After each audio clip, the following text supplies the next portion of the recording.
বুধবার দুপুরে প্রার্থীদের নিয়ে ইস্তেহার অনুষ্ঠানের আয়োজন করে ঝিনাইগাতী উপজেলা প্রশাসন। সেখানে বিএনপি ও জামায়াত সমর্থকদের মধ্যে ঘটেছে সংঘর্ষ।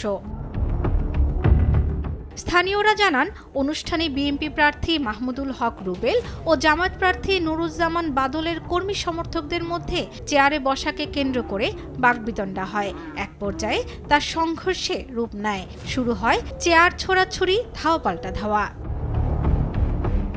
সংঘর্ষে আহত হয়েছেন দুপক্ষের কমপক্ষে 50 জন কর্মী সমর্থক। যারা এই হামলা আমাদের উপর করেছে তাদের জরুরি ভিত্তিতে শাস্তির দাবি করি, গ্রেফতার দাবি করি। তা না হইলে সামনের দিনে নির্বাচন লেভেল প্লেইং ফিল্ড নষ্ট হয়ে যাবে।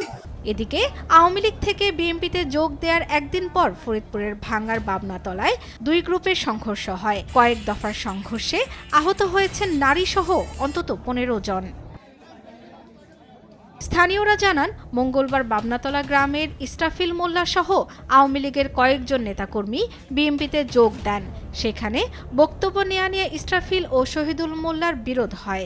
এরই জেরে বাধে সংঘর্ষ। শর্মিলা কেয়া, নিউজ ডেস্ক, দেশ টিভি।